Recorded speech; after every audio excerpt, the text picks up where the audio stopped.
Hey, what's up? Ian from Powerhouse Miniatures. Something a little different today is that the Final Fantasy IX miniatures from Coca-Cola. So I think about the year 2000, when Final Fantasy IX came out, Coca-Cola and Square Enix got together and made a set of these, they were like gifts. They came in a little bag of random miniatures from Final Fantasy 7 through 10. And over the course of a few years, they released several of these miniatures. You got like a random bag every time, with certain bottles of 500ml bottles of Coke. And so, 7, 8 and 9, there's separate versions of each one of these miniatures, where in Final Fantasy X, there was smaller, out of scale, almost like chibi-ish miniatures. Often like one of the characters, Riku, is holding a bottle of Coke, basically, things like that. They were like a bit different, and then there's like true scale versions. All the Final Fantasy IX ones were all, as you can see, I've got a good selection of them there. They're all like true scale. They look exactly the same as the miniatures would in the games. So Final Fantasy IX is my favourite game of all time. Absolutely fantastic. Absolutely love it. And I think that painting these things has been, obviously, it's been a pleasure. So the two that I've got painted so far are Steiner and Quina. And overall, I mean, I don't have VV or Zidane. They're really hard to find, and obviously people love VV. So I think when they come up on eBay, people buy them straight away, and like on some of the buying and selling sites and stuff. So yeah, I've got a good range. I will say that I've got a Mog, and I think it's from Final Fantasy VIII. But the scale of the miniatures individually is actually a bit weird. So you can see that like Mog is huge, and like a proper zoomed in version. But then some of the miniatures are actually the right scale. Like that's Garnet. And there's Ico or Eco, whatever. Like they're much smaller, but side by side, she's actually almost the same height as Steiner. And of course, in real life, here in the game, they wouldn't be. Eco's like half his size, and then the Chocobo is teeny weeny. So I think it's probably Boko from Final Fantasy VIII. I'm not quite sure. And you can see Quina is like absolutely huge, which is about right. But yeah, Boko's really small. So it's not a case that it's not a size problem, because they can see Amaranth, who's really tall, like really big. They can clearly make them a lot bigger, but for some reason they've gone for a small Chocobo. So I think it could be a Chocobo, you know what I mean? It could be Boko from Final Fantasy VIII, like a baby Chocobo. But I'm not quite sure. So that's super cool. I'm super excited to paint this one up. I think I'm going to do it classic yellow. I was tempted to do it like a golden one. As the final form of Chocobos, but yeah, I think we're going to do it yellow. So that's pretty much it. So with the plastic itself, it's sort of like a malleable crystal. It's called crystal, and in fact, I think it says on the base there. Yeah, so they spell it Freya wrong. Crystal, made in China for Coca-Cola and Square. So all the names of the characters as well, just quickly, are all wrong as well. So like Steiner is called Albert or something. Edward, which is weird because his name's Adelbert. Very strange. I'm going to look what this says for Quina. It says Quina with a K, Kunia. Interesting. And this one, Mog. And this one, just Chocobo. Yeah. So anyway, interesting, all the names are wrong, but I don't really know why. Maybe in the Japanese or like Chinese versions, that's how they spell Quina or something like that. Or maybe that was the names in that one, but certainly not correct. So the plastic itself is really malleable. So most of the miniatures actually have got a weapon that's like Freya's is a good example. She's holding the javelin behind her back, and it's very, very flimsy. But there's really no chance of it breaking. Like you can do anything to them, and they don't break, they just go back to the same shape. But the downside of that is, you can see that it's completely wonky. And so with Steiner's sword, I've actually got the sword that I cut off just there, and you can see it's a very embarrassing shape, you know what I mean? It's like a floppy thing. And if you, I tried a hair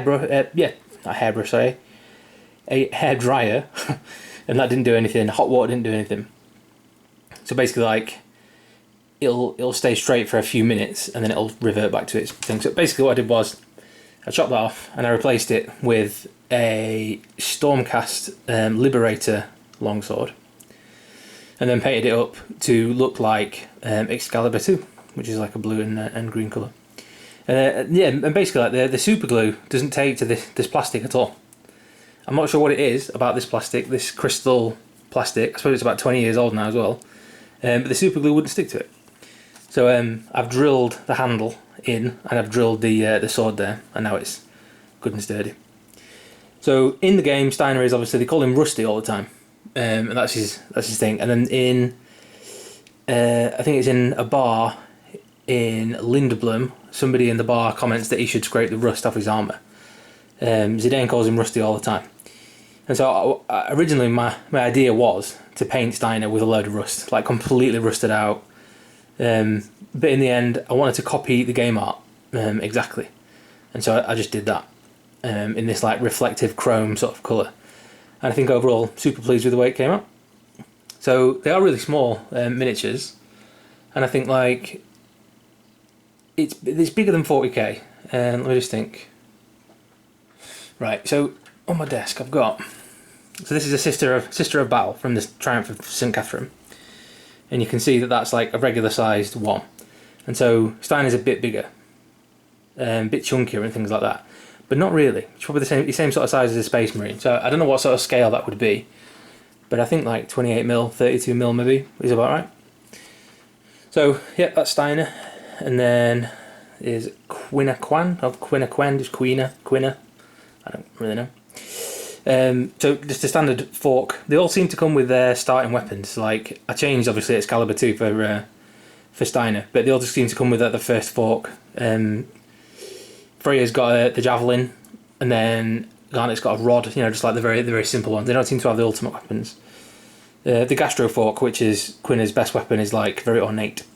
So really cool. It's kind of difficult to copy the animated sort of style with miniature painting. I did my best, but it's somewhere in between, like, you know, the standard techniques you would use for miniature painting, sort of blending and highlights and things like that, on a 3D model. Whereas in the game itself, like colour matching was obviously a little bit difficult, even though I think I did a fairly good job, and things like that. But like it's sort of like painted in a way that I would be happy with, for any miniature. So that I didn't really do anything different painting wise. But just tried to copy the colours. So Quinn is one of my favourite characters. Very, I think it was they don't call him a he or a she. It's like a form of non-genderism or whatever. You know what I mean? From like the year 2000, it was. I think it's sort of suggested it's a female, but then they call it as opposed to he or she, and they instead of him or her. So this is like part one anyway, so I'm going to come back to these, obviously. I've got another six to paint at the moment, and I'm going to keep my eyes out for a Zidane and Vivi, and I would like eventually, because there's 8 that they released, one for every character from Final Fantasy IX, so I would really like to get one of each of those. But like I said, Vivi is really... there are a few on eBay, to be honest, but one's from like, at the minute, one's in America for like 30 quid. And so I think that people have driven the prices up a little bit because they know he's a really popular character. But I've got a lot to be getting on with now, and of course Mog and Chocobo. So super cool. So this is like part one. I'll come back and do a few of the parts later on. But yeah, just super cool. Final Fantasy IX, my favourite game of all time.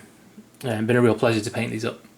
So yeah, when I've got a full set of 8, I think it's going to look proper cool. I don't know whether I'll sell them. I might just keep them for myself because they look badass, like on my desk and that. I'm thinking as well I might do, like Mog has he's got the little pom-pom at the back. But it's very small and subtle with the wings, and I might put a proper pom-pom on it, where I see, you know what I mean, it might be a better idea. Like with Steiner sword, I think that looks way better than his original sword. But obviously I want to keep him as true to the games as possible. So like, we'll see. Anyway, I'm rambling now, but that's it. So this is part one. When I paint them up, I'll do, once I paint a few more, I'll come back and I'll do a different video, and I'll keep you updated on these ones. And in the meantime, like I said, I'll probably try and buy Vivi and Zidane on the internet. So as always, I'm posting these on Facebook a lot because there's some Final Fantasy fan groups that I've been adding these to. Final Fantasy IX and then Final Fantasy Fans UK, and it's a bit egotistical. It's very complimentary. People are like very happy with them, But of course, I've been a member of those groups for years, and I think that it's always good to like speak to like-minded people and all that. So yeah, once I've painted some more, I will do another video, and then at the minute these are all on Instagram and Facebook, so at Powerhouse Miniatures, and that's it. So cheers for watching.